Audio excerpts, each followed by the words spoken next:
Assalamualaikum ya syabab. Akhir-akhir ini pasti kita tahu informasi yang terjadi di Palestina. Kejadian yang terjadi di Palestina itu pembantaian yang sadis dari penjajahan. Dan saya yakin setiap muslim yang keimanannya kuat, yang akidahnya lurus, pasti bertanya seperti ini. Kapan kemenangan? Bukankah kami di atas kebenaran?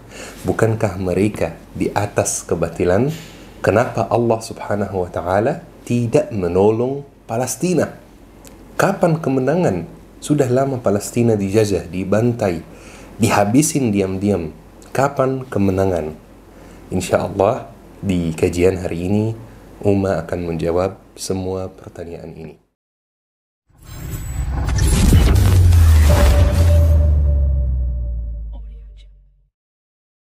Sebelum menjawab pertanyaan ini, ada satu hal yang perlu kita sepakati dulu. Kata Rasulullah SAW, umat Islam ini seperti satu tubuh. Kalau ada satu anggota tubuh yang merasa sakit, maka seluruh anggota tubuh yang lain akan mengikuti merasa sakit. Seperti kalau misalnya ada satu hari ada banyak kerjaan, kemudian kita merasa agak pusing, ya. Jadi otomatis seluruh anggota tubuh kita ini merasa tidak bisa beraktivitas saja, ya, merasa tidak bisa melanjutkan bekerja, walaupun pusing itu ya di kepala, ya, bukan di tangan, bukan di kaki, ya, tetapi walaupun di kepala, seluruh anggota tubuh ini merasa sakit juga dan tidak bisa beraktivitas. Umat Islam seperti itu juga ya syabab. Kalau ada satu anggota tubuh umat Islam yang merasa sakit, maka semua anggota tubuh yang lain akan merasa sakit juga. Jika Palestina bermasalah, maka seluruh umat Islam yang jauh maupun yang dekat dengan Palestina akan merasa sakit. Maka ayo kita sepakati bahwa apapun yang kita lakukan ini ada pengaruhnya terhadap seluruh umat Islam walaupun sangat jauh. Seperti apa? Kalau saya hari ini datang misalnya, kemudian potong tangan saya, yang akan merasa sakit itu tangan saya atau seluruh badan saya? Wah, seluruh badan saya. Umat Islam sama. Kalau ada masalah di Palestina, semuanya terpengaruh. Kalau ada masalah di Mesir, semuanya terpengaruh. Kalau ada masalah di Indonesia, semuanya terpengaruh. Seperti ketika kita membanggakan Salahuddin al-Ayyubi. Ya, saya mau tanya teman-teman, Salahuddin al-Ayyubi itu orang mana? Tahu orang mana? Yang membebaskan Baitul Maqdis. Saya yakin tidak ada yang tahu, karena ahli sejarah pun tidak ada yang yakin Salahuddin al-Ayyubi orang mana. Ada yang bilang orang Arab, ada yang bilang orang Kurdi. Sebenarnya tidak penting dia orang mana. Baik ya Umar, kapan kira-kira Palestina itu merdeka? Bagaimana caranya kita bisa berjuang untuk umat Islam, berjuang untuk Palestina? Kenapa Allah tidak kirim kemenangan? Bukankah kami di atas kebenaran ya umat? Ya, betul ya syabab. Kita ini di atas kebenaran. Tetapi ada satu hal yang perlu kita teliti dulu. Kemenangan itu adalah hasil dari proses. Ada proses kerja keras, ada kemenangan. Ada proses kerja keras, ada berhasil. Dan Islam tidak pernah menuntut hasil. Islam selalu menuntut proses, bukan hasil. Islam tidak pernah menyuruh umatnya untuk meraih kemenangan. Tidak pernah. Tetapi Islam menyuruh umat Islam untuk berproses agar meraih kemenangan. Islam tidak pernah mempermasalahkan hasil. Islam selalu fokus pada proses. Allah subhanahu wa ta'ala berfirman, وَمَنْ يَخْرُجْ مِنْ بَيْتِهِ مُهَاجِرًا إِلَى اللَّهِ وَرَسُولِهِ ثُمَّ يُدْرِكُهُ الْمَوْتِ فَقَدْ وَقَعَ أَجْرُهُ عَلَى اللَّهِ. Masya Allah, ayat ini luar biasa. Ayo kita tadabburi dan perhatikan maknanya. Barang siapa yang keluar dari rumahnya bermaksud untuk berhijrah karena Allah dan Rasulnya, kemudian kematian menimpanya sebelum dia sampai tempat tujuan, sebelum dia sampai tempat hijrah, maka sungguh pahalanya itu telah ditetapkan di sisi Allah subhanahu wa ta'ala. Padahal ya syabab, dengan hitungan dunia dia gagal. Dia kan niatnya hijrah, Tetapi dia tidak sempat hijrah. Dia tidak berhasil untuk hijrah. Kematian menimpanya di tengah jalan. Dengan hitungan dunia, dia gagal. Tetapi dengan hitungan akhirat, dia menang. Dan pahalanya sempurna, sama seperti orang yang hijrah dan sudah sampai tempat tujuan, tempat hijrah. Karena selalu hitungan akhirat itu berbeda dengan hitungan dunia. Saya mau kasih satu contoh, teman-teman. Ada orang yang sedekah 10.000, ya, 10.000, nominal yang bisa dibilang kecil, ya. Dan ada orang lain yang sedekah 1 miliar. Kira-kira mana yang lebih besar sedekahnya? Kalau pakai hitungan dunia, yang lebih besar 1 miliar. Ini 10.000, ini 1 miliar. Wajar 1 miliar lebih besar. Tetapi kalau kita pakai hitungan akhirat, belum tentu 1 miliar itu lebih besar. Belum tentu. Rasulullah SAW bersabda, "Sabaqa dirham alfu dirham." Pahala 1 dirham, pahala sedekah 1 dirham itu bisa mengalahkan pahala sedekah 1.000 dirham. Kok bisa, Ummah? Kok bisa seperti itu? Iya, yang sedekah 1 dirham itu hartanya berapa? 1 dirham. Jadi dia sedekahkan 100% dari hartanya. Tetapi yang sedekah 1.000 dirham, hartanya berapa? Hartanya 1 miliar. Jadi apa yang dia sedekahkan itu kecil sekali. 1% dari hartanya, 0,5% dari hartanya. Ya, saya hitung sendiri aja ya. Satu contoh lagi ya syabab. Ibu rumah tangga dalam Islam. Ibu rumah tangga yang melayani suaminya, yang melayani anaknya, yang sholat 5 waktu, yang puasa, yang menjaga kehormatannya, itu dalam Islam dia sudah sempurna, langsung masuk surga, sudah full mark.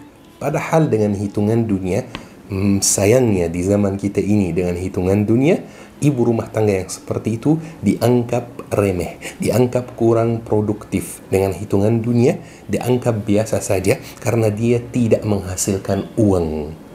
Tetapi dengan hitungan akhirat dia full mark. Dia sudah mencapai tingkat yang sangat sempurna. Pekerjaan ibu rumah tangga di zaman kita ini dianggap pekerjaan yang remeh. Padahal di sisi Allah ini pekerjaan paling mulia.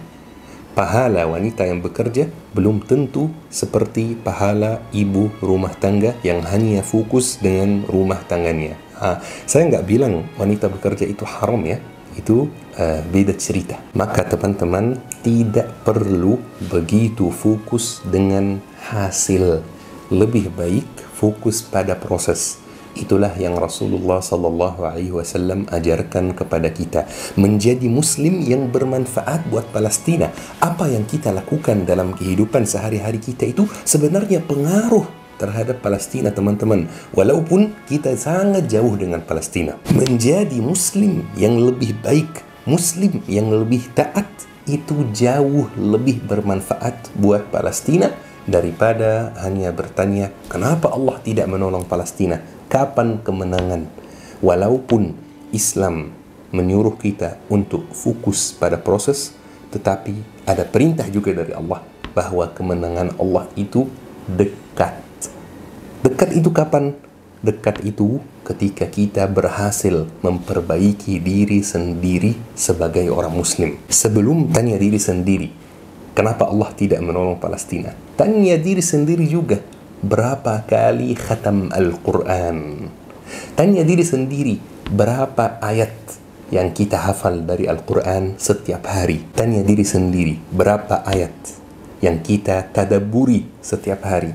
Tanya diri sendiri, berapa orang yang kita ajak masuk Islam? Tanya diri sendiri, ilmu apa yang kita pelajari?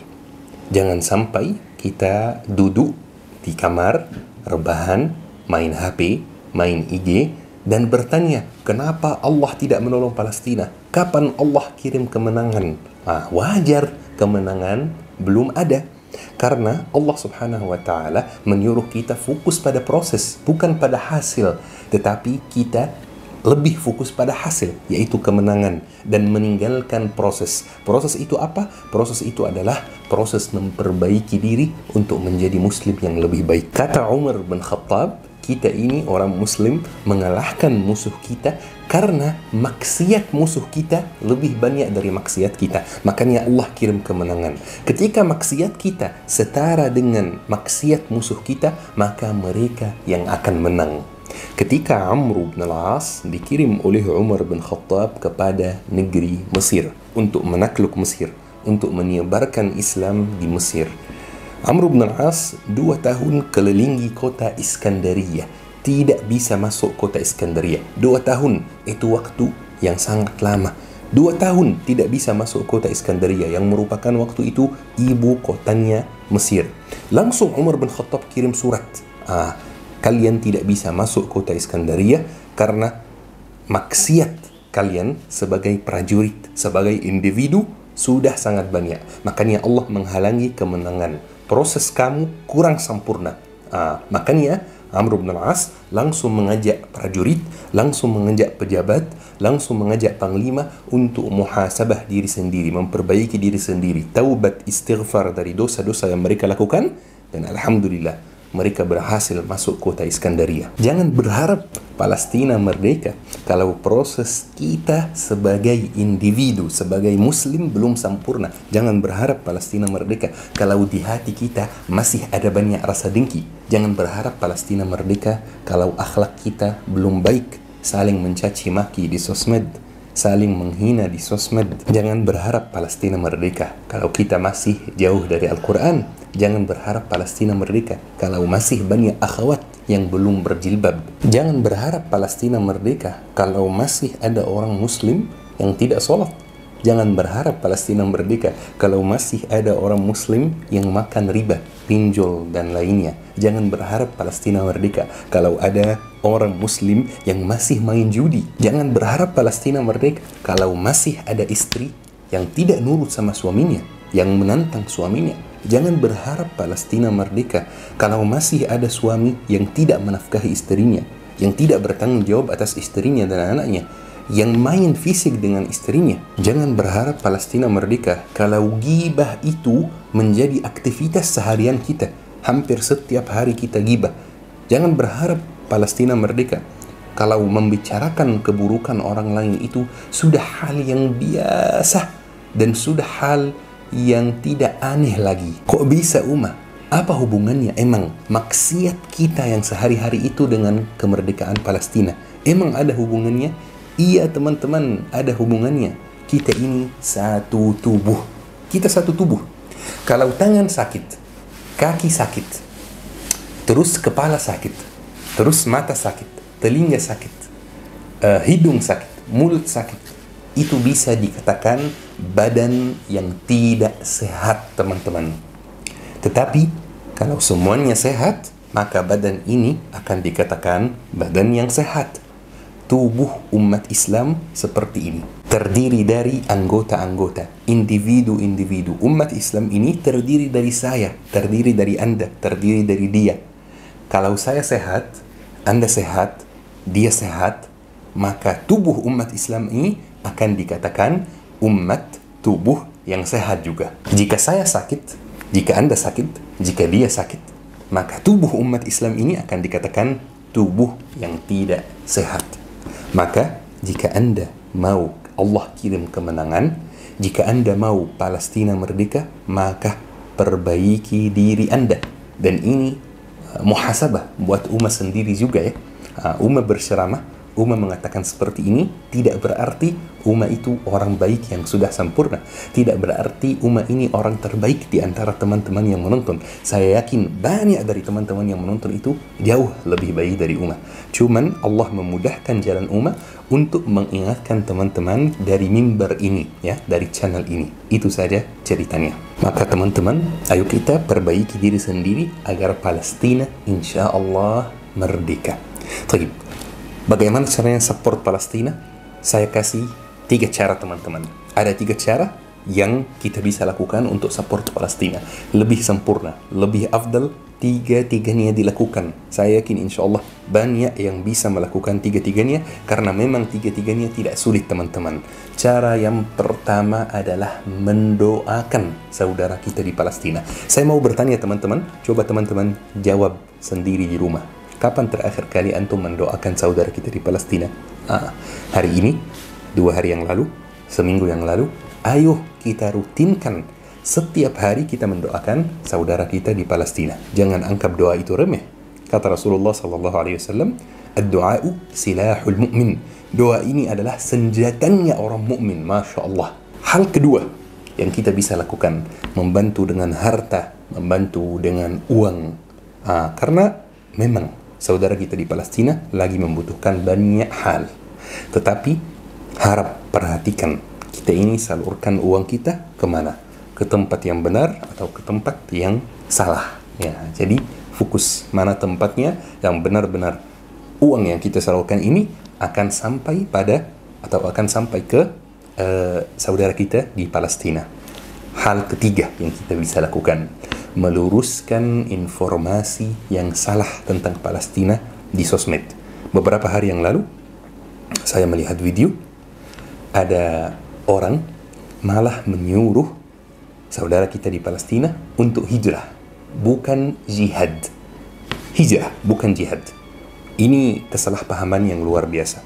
Jadi, saya upload reel ini, video ini di IG, dan saya ketik kepada orang ini, Israel sangat senang dengan statement kamu yang ini. Banyak komentar yang mengkritik statement beliau, yang menolak statement beliau. Saya sangat senang sebenarnya, karena masih ada banyak orang yang sadar bahwa statement ini salah.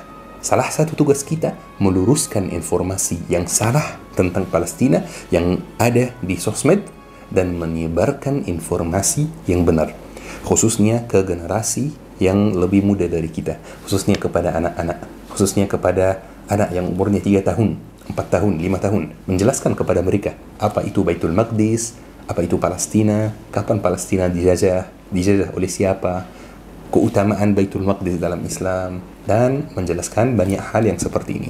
3 hal teman-teman, saya ulangi sekali lagi. Yang pertama, mendoakan saudara kita di Palestina, rutin doa setiap hari. Yang kedua, membantu dengan harta dan uang, tetapi perhatikan salurkan uangnya itu ke siapa, harus tempat yang terpercaya. Yang ketiga adalah meluruskan informasi yang salah tentang Palestina dan menyebarkan informasi yang benar. Teman-teman yang dirahmati oleh Allah Subhanahu wa taala, semoga kajian hari ini bermanfaat. Baik teman-teman, barakallahu fikum.